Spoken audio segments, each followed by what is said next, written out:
Good morning. Welcome to day 36 of our time of fasting and prayer. Again, I'm always encouraged, and I hope the Lord has truly blessed you during this season. I want to turn your attention this morning for a devotion to the Gospel according to St. Matthew. I'm just going to read a few verses to you, but I'm going to be able to give you an overview of exactly what the verses are saying on the passage itself. It's going to be coming from Matthew chapter 18, and I'm going to read verses 34 and 35. He said, "And his Lord, moved with anger, handed him over to the tormentors until he should pay back all that he owed him. So shall my heavenly Father do to you, if each of you does not forgive his brother from your heart." This teaching is about the notion of forgiveness. Peter, in verse 21, asks Jesus the question, should we forgive my brothers 7 times, up to 7 times? Because before, during the time of Christ, the notion, even among the religious leaders, was that forgiveness should be limited to 7 times. You know what? Your brother offended you 7 times, that's it. After that, you strike him out. But Jesus responded to Peter and said, it's 7 times 7, 7 times 70 rather. You say it doesn't mean that it's probably 490 times, but it's just emphasizing that forgiveness for Christians must be unlimited.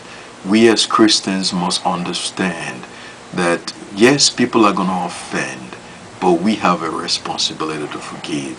Then Jesus gave a parable, and gave this beautiful parable of a wealthy king that one of his slaves was indebted to him, and this slave could not pay. So he prostrated, begging the king for patience, and the Lord had compassion on him and released him of the debt, and he was free to go.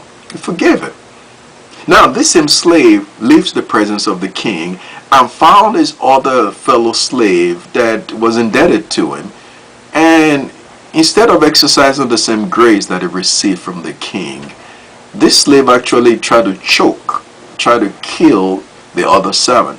He said, "Give him my money," and the other servant pleaded with him for mercy, but he did not exercise the same mercy towards him.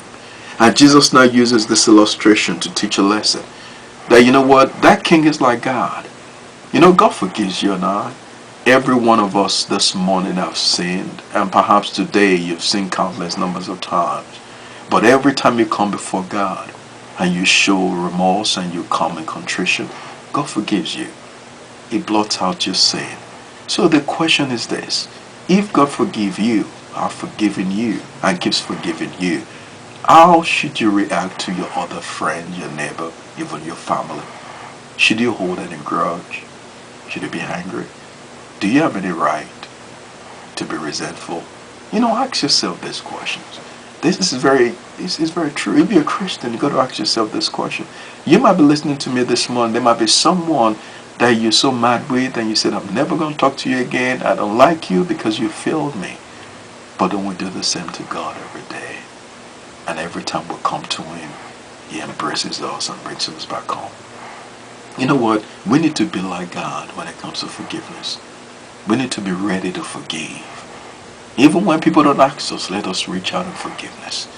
Because God wants us to be like that. Someone said to err is human, but to forgive is divine. I like the way it goes.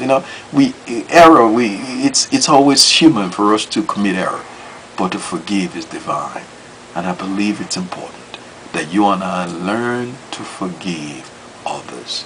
In the Father's prayer that Jesus taught His disciples, He said, if you don't forgive from your heart, your Heavenly Father will not forgive you.